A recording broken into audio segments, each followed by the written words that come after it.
दोनों जरूरी हैं। शासन भी जरूरी है, अनुशासन भी जरूरी है और आत्मानुशासन भी जरूरी है। हर चीज के नियम कानून कायदे होते हैं। समाज के अपने नियम है, कहीं लिखे नहीं है। समाज के नियम है, लिखित में नहीं है, मगर फिर भी एक नियम लागू है, ऐसा करेंगे तो ऐसा होगा और ऐसा करेंगे तो ऐसा होगा। लेकिन देश के नियम तो बिल्कुल लिखे हुए हैं। संविधान, विधान बनाया गया था। हमारे यहाँ भी विधान है, धर्म में भी विधान होता है, पूजा होती है, भक्ति होती है। उसी में से जो विधान पूर्वक, क्रम पूर्वक भगवान की बड़ी भक्ति की जाए उसको संविधान कहते हैं। उसे हम संविधान भी कहें, कोई दिक्कत नहीं है। तो बंधुओं, सबके घर के नियम होते हैं, सबके घर की मर्यादाएं होती हैं, सबके समाज की मर्यादाएं होती हैं। इसी तरह देश की भी मर्यादाएं होती हैं। देश में यदि कोई कानून बनाया जाता है तो उसका पालन करना, बोलो ना, चाहिए। करते कि नहीं करते हैं? नियम तो बहुत सारे बनाए हुए हैं, लेकिन हम जो है अनुशासन में नहीं रहना चाहते हैं। ऐसा लगता है किसी ने बांध दिया है, लेकिन ध्यान रखना, ये शासन, अनुशासन, आत्मानुशासन बांधने के लिए नहीं है, स्वतंत्र होने के लिए है, जिससे किसी और के सुख में बाधा ना आए, किसी और को कष्ट ना हो, इसीलिए ये पालन किया जाता है। जियो और जीने दो का जो सिद्धांत है वो यहीं से लागू होता है। संविधान में भी लिखा हुआ है, जियो और जीने दो अहिंसा का संदेश इस भारत देश के द्वारा इसका पालन किया जाएगा। भारत में अनेक समाज हैं, अनेक जातियां हैं, लेकिन फिर भी सब मिलकर के रह रहे। जैसे बगीचा होता, बाग होता है, बाग में अनेक तरह के फूल रहते हैं और सभी मुस्कुराते हैं। ठीक इसी तरह भारत में अनेकता में एकता है। सब अपने अपने हिसाब से चलते हैं, एक दूसरे को बाधा नहीं डालते हुए, अपने अपने धर्म का पालन करते हुए और अपने हिसाब से चलते हैं। और मानवता का धर्म दुनिया का सबसे बड़ा धर्म है। मानवता का धर्म दुनिया का सबसे बड़ा धर्म है। उसमें कहीं भी जाति पाति, बड़ा छोटा नहीं देखा जाता है। उसमें तो मानवता देखी जाती है। ये नहीं देखा जाता हिंदू है, मुसलमान है, जैन है, सिख है, ईसाई है, कोई गिर गया है, कोई आपके सामने गिर गया है, बताइए आप पहले उससे पूछोगे क्या, तुम जैन हो क्या, तुम हिंदू हो क्या, तुम मुसलमान हो क्या? नहीं, मानवता बनती है, उसे फटाफट उठा के खड़ा करेंगे, ये मानवता है। कोई भूखा है और आपसे भोजन मांग रहा है तो आप नहीं पूछोगे कौन हो तुम, तुम्हारे मन में करुणा आएगी और तुम उसे भोजन दे दोगे। ये मानवता है। किसी की सहायता करना, किसी के दुख को हरना, ये मानवता है। और अपने अंदर जैसे खरबूजा होता है, खरबूजा बाहर से अलग अलग होता है, अंदर से एक होता है। हम भी खरबूजे की तरह हैं। हम धर्म से भले अलग अलग हो, लेकिन मानवता के नाम पर सब एक होते हैं। अब यहां से आप बंबई जाओ और आपके मोहल्ले के कोई भाई साहब, कोई शर्मा जी हैं, कोई चतुर्वेदी है, कोई मिल जाएं, बताइए आपको देखकर उनको कैसा लगेगा? राजस्थान से, बांसवाड़ा से, खांडू कॉलोनी से, उदयपुर से आप जो हैं बंबई गए और वहां आपके मोहल्ले के कोई भाई मिल गए, देख के कैसा लगेगा? हो सकता तुम मोहल्ले में थे तब नहीं बोलते थे, वहां जरूर बोलोगे। ऐसा होगा कि नहीं होगा? अच्छा, अब कोई दूसरे शहर का आदमी, आप विदेश गए और कोई दूसरे शहर का आदमी मिल गया, इतना पता चल गया कि ये भारत का है।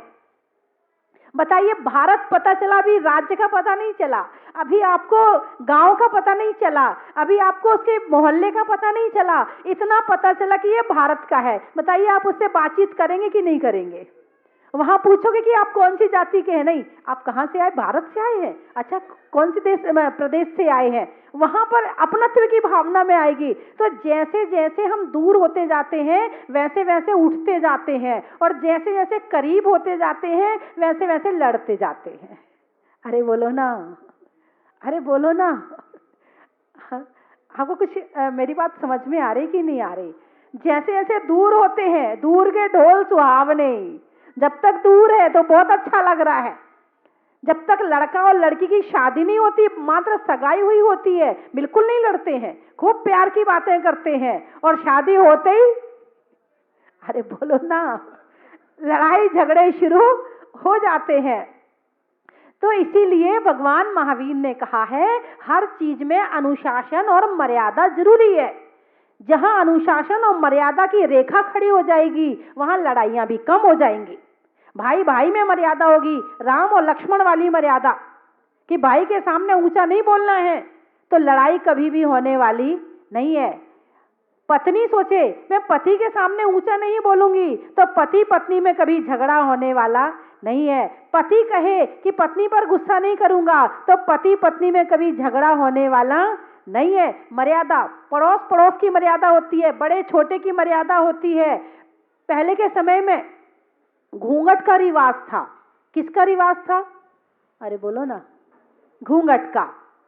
और उसके ऊपर दुपट्टा और डालते थे, कहीं पिछौरा भी बोलते थे इसको, है? हाँ, शॉल, पिछौरा, दुपट्टा, कुछ भी बोल लो।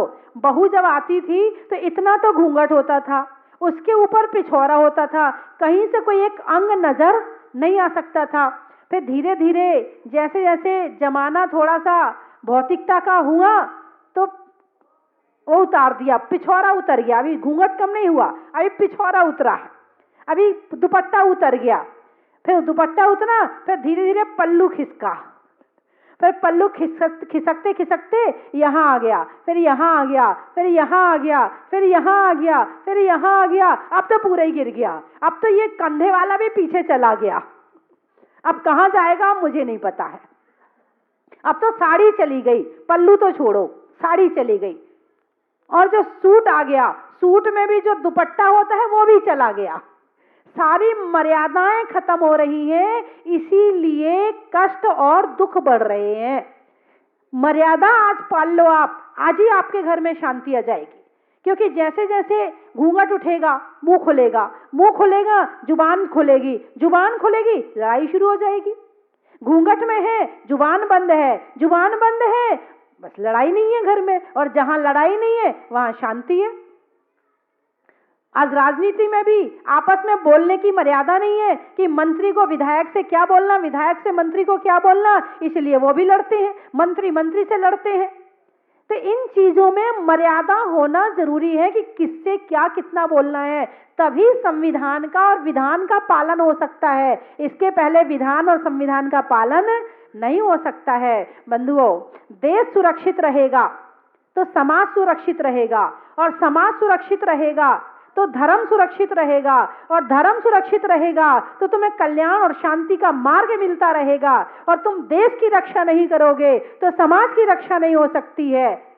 और जब देश ही सुरक्षित नहीं है तो धर्म भी सुरक्षित रहने वाला नहीं है। इसीलिए देश की रक्षा में कभी जान भी देनी पड़े तो पीछे नहीं रहना चाहिए। आज जवान ऐसी सर्दी में सीमा पर बंदूक लेके खड़े हैं, कम से कम उनके नाम का एक गीत गाना चाहिए, कम से कम उनकी तारीफ करनी चाहिए। कभी तुम्हारे मोहल्ले में हो, तुम्हारे आस पड़ोस में हो, उनको जाके माला डालो उनके गले में, उनको सलाम भी करो, उनको जयजैन भी करो, फोन भी करो, भाई साहब बहुत बहुत थैंक यू, आप देश पर हैं तो हम शांति की नींद सो रहे हैं, और आप सीमा पर नहीं होंगे तो हम चैन से सोने वाले नहीं हैं। इस बात का हमेशा याद रहना चाहिए, और हमेशा सैनिकों की, जवानों की इज्जत करनी चाहिए, उनकी पीठ ठोकनी के चाहिए कि आपने बहुत अच्छा काम किया, जो आप सीमा पर वहां पर देश की सेवा करने के लिए गए हैं। अपने परिवार की सेवा, घर की सेवा सब कर लेते हैं, थोड़ी बहुत धर्म की भी सेवा कर लेते हैं, मगर देश की सेवा करें वो भी एक बहुत बड़ा वीर होता है। ऐ मेरे वतन के लोगों, जरा आँख में भर लो पानी, जो शहीद हुए हैं उनकी जरा याद करो कुर्बानी। जब घायल हुआ हिमालय, खतरे में पड़ी आजादी, जब घायल हुआ हिमालय, खतरे में पड़ी आजादी। जब तक थी सांस लड़े वो, फिर अपनी जान गंवा दी। संगीन पे धर के माथा, सो गए वीर बलिदानी। जो शहीद हुए हैं उनकी, जरा याद करो कुर्बानी। जब देश में थी दिवाली, वे खेल रहे थे होली। जब देश में थी दिवाली, वे खेल रहे थे होली। जब हम बैठे थे घरों में, वे खेल रहे थे होली। वो झेल रहे, जब हम बैठे थे घरों में, वो झेल रहे थे गोली। बंधुओं, वो देश आजाद करके दे गए हमारे हाथ में, हमारे हाथ में दे दिया उन्होंने, अपना बलिदान चढ़ा दिया। अब तुम इस देश की रक्षा कर लो, ये भी बहुत बड़ी बात है। इस देश की सुरक्षा कर लो, इस देश के शासन और अनुशासन का पालन कर लो, ये भी बहुत बड़ी बात है। तो बंधुओं, घोड़े में रेस का, घोड़े में रेस का, भारत के वेश का और रहने के लिए भारत देश का बड़ा ही महत्व है।